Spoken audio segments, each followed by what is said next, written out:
रसोई gas LPG cylinder की कीमतों में एक बार फिर बढ़ोतरी दर्ज किए जाने से आम उपभोक्ताओं और छोटे व्यवसायियों की चिंताएं बढ़ने लगी है। प्राप्त जानकारी के अनुसार एलपीजी सिलेंडर के दाम में लगभग 44 रुपए वृद्धि हुई है। इस बढ़ोतरी का सीधा असर घरेलू बजट के साथ साथ होटल, ढाबा और खाद्य व्यवसाय से जुड़े लोगों पर पड़ने की आशंका बताई जा रही है। गैस सिलेंडर की बढ़ती कीमतों को लेकर छोटा शिमला के ढाबा संचालक अश्विनी कुमार ने चिंता व्यक्त करते हुए कहा कि लगातार बढ़ रही महंगाई और गैस के दामों में हो रही वृद्धि ने आम जनता की आर्थिक स्थिति को प्रभावित किया है। उनका कहना है कि मध्यम वर्गीय परिवार पहले से ही बढ़ती महंगाई के दबाव में है और अब गैस सिलेंडर की कीमत बढ़ने से घरेलू खर्चों पर अतिरिक्त बोझ पड़ना तय है। अश्विनी कुमार ने कहा कि एलपीजी सिलेंडर रसोई की एक बुनियादी आवश्यकता है और इसकी कीमतों में लगातार बढ़ोतरी से हर घर प्रभावित हुआ है। उन्होंने कहा कि सरकार को ऐसी नीतियां बनानी चाहिए जिससे आवश्यक वस्तुओं की कीमतें नियंत्रण में रहे और आम लोगों को राहत मिल सके। उनका मानना है कि बार बार होने वाली मूल्य वृद्धि से लोगों की बचत और मासिक बजट पर नकारात्मक प्रभाव पड़ रहा है। उन्होंने बताया कि गैस सिलेंडर के दाम बढ़ने का असर केवल घरेलू उपभोक्ताओं तक सीमित नहीं रहेगा, बल्कि होटल, ढाबा और रेस्टोरेंट व्यवसाय भी इससे काफी अधिक प्रभावित हो रहे हैं। इन व्यवसाय में प्रतिदिन बड़ी मात्रा में गैस का उपयोग किया जा रहा है, जिसके कारण संचालन लागत में उल्लेखनीय वृद्धि होगी। बढ़ती हुई लागत का बोझ व्यवसायियों को किसी न किसी रूप में वहन करना पड़ेगा, जिससे खाद्य पदार्थों और अन्य सेवाओं की कीमतों में भी बढ़ोतरी हो सकती है। अश्विनी कुमार ने कहा कि छोटे ढाबा संचालकों और रेहड़ी फड़ी लगातार आजीविका चलाने वाले लोगों के लिए यह स्थिति और भी अधिक चुनौतीपूर्ण होती जा रही है। सीमित आय और बढ़ते खर्चों के बीच व्यवसाय को संचालित करना कठिन होता जा रहा है।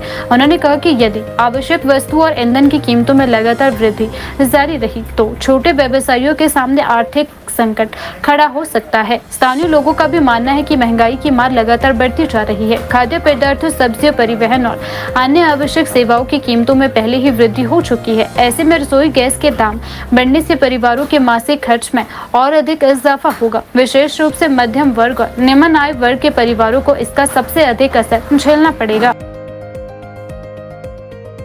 मेरा नाम अश्विनी कुमार शर्मा है और मैं शर्मा ढाबा रन करता हूँ छोटा शिमला में। तो हमारे पास यहाँ पे समझो आप लोकल पब्लिक आती है सारी, सेक्रेट में जो लोग आते हैं, काम करने आते हैं। लेकिन जो सिलेंडर के रेट बढ़ रहे हैं, इसमें हमारे को समझ ये नहीं आता है कि सेंट्रल गवर्नमेंट कहाँ फेल हो रही है। अगर ये रेट पहले जब देखो जो लड़ाई चल रही हो इलेक्शन से पहले की चल रही है, लेकिन रेट आप इलेक्शन के बाद बढ़ा रहे हो, तो कहीं ना कहीं ये दिखता है कि आप अपनी राजनीति चमकाने के लिए, अपना फायदे के लिए, आपको कुछ लेना देना नहीं है कि पब्लिक के ऊपर कितना बोझ पड़ रहा है। आप अपने फायदे के लिए कभी कुछ कर लेते हैं। जनवरी में 1770 रुपये का सिलेंडर होता था, जो आज की डेट में 3310 रुपये का हो गया है।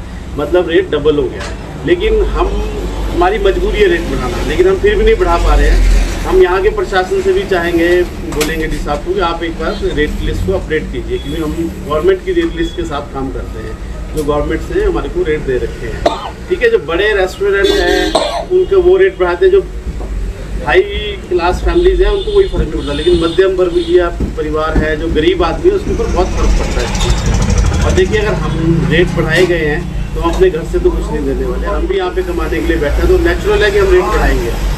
लेकिन हम भी इतना ज़्यादा रेट नहीं बढ़ा सकते कि पब्लिक के ऊपर बोझ पड़े। चलो हम ढाबा खोल के बैठे हैं, मेरे को यहाँ पे 45 ईयर हो गए हैं हमारे ढाबे में चलते हैं, तो हमने ये कोशिश रखी है कि हम जो मिनिमम प्राइस हो उसमें हम यहाँ पे लोगों को अपनी सर्विस दे सकते हैं। लेकिन कुछ ना कुछ तो हमको भी कमाना पड़ेगा ना। आप जब एक सिलेंडर का रेट डबल हो जाएगा, एकदम बढ़ेगा, परसेंटेज होती है कुछ बढ़ाने की, तो नेचुरल है कि रेट कोई फर्क पड़ेगा। तो हम तो सेंट्रल गवर्नमेंट को तो बिल्कुल ही फेल बोलते हैं इसमें, कि वो बिल्कुल फेल है। उनका हमारे को समझ में नहीं आया कि वो किस हिसाब से रेट बढ़ा रहे हैं। एकदम डबल करना कुछ बात समझ में नहीं आती। तो ये तो सिर्फ यही बात हुई कि आप अपनी राजनीति चमका रहे हो, अपना फायदा ले रहे हो और पब्लिक के ऊपर बोझ डाल रहे हो। जब तक इलेक्शन था आपने रेट को बिल्कुल भी चेंज नहीं किया और आपने एकदम इतना हाई बढ़ा दिया है। एक बार 100 बढ़ाया, फिर 100 बढ़ाया, फिर 100 बढ़ाया, फिर 200 बढ़ाया, फिर 1000 बढ़ाया सीधा है। आज भी हमें पता लगा कि अब 45 और 46 प्लस हो गया है। तो डेली डे बाय डे चीज़ बढ़ रही है। और देखिए, जो क्रूड ऑयल है या गैसेज हैं, इनके रेट जब कम हुए तो गवर्नमेंट ने कम नहीं किया। गवर्नमेंट पब्लिक के टैक्स से चलती है। अब अगर हर चीज़ में देखो, आप एक गैस को ही छोड़ दीजिए, रॉ मटेरियल में देखिए इतना फ़र्क आ रहा है कि जब डीजल का रेट बढ़ रहा है तो जो रॉ मटेरियल हमारे पास पहुंच रहा है, जिसका माल कुछ भी आ रहा है, उसका रेट बढ़ रहा है, वो डे बाय डे बढ़ रहा है, वो सबको पता है। लेकिन हमारे को कोई अपडेट नहीं है। डीसी साहब ने मेरे ख्याल से 2023 में लास्ट रेट लिस्ट अपडेट किया, उसके बाद रेट लिस्ट नहीं है। किन्नौर की रेट लिस्ट अपडेट हो चुकी है, नई मंडी की हो चुकी है, लेकिन यहाँ शिमला की डिस्ट्रिक्ट की रेट लिस्ट अपडेट है। हम तो असमंजस में है कि हम क्या करें, रेट किस तरह से बढ़ाएं।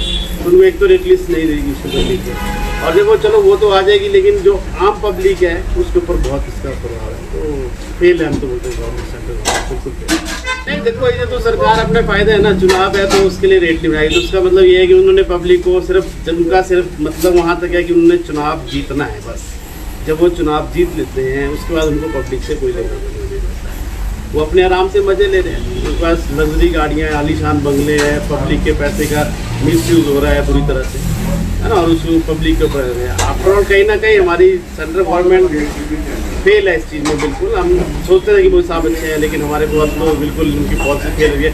तो ये सीधा वहीं दिखाई देता है कि आप एक इलेक्शन तक रेट नहीं बढ़ाते और इलेक्शन से एकदम बाद रेट बढ़ाते हो, तो ये कोई बात नहीं बनती ना। या तो अगर पहले से क्रूड ऑयल वगैरह के गैसेस के रेट बढ़ रहे तो आपको साथ साथ स्टेप बाय स्टेप बढ़ाना था, एकदम किसी चीज़ को एकदम हाई करना, वो बात है। अभी देखो सप्लाई तो ठीक चल रही है, सप्लाई में इतनी दिक्कत नहीं आ रही है। जिस टाइम ये सिलेंडर बंद हुए, कमर्शियल सिलेंडर ने एकदम बंद किए हमारा, उस टाइम भी बिजनेस इफेक्ट हुआ, लेकिन हमने कोई रेट चेंज नहीं किया, कुछ नहीं किया। जैसे भी गैस थोड़ी थोड़ी मिलना शुरू हुई, हमने कुछ दिन छुट्टी वाले दिन दुकान बंद रखी, उसके बाद वर्किंग डे में दुकान खोलना शुरू की। तो आस्ते आस्ते हम कर रहे थे, लेकिन जो ये रेट बढ़ाए इन्होंने एकदम, वो बहुत एकदम बढ़ाते गए 1000 एक साथ बढ़ाए, तो उसमें बहुत फर्क है।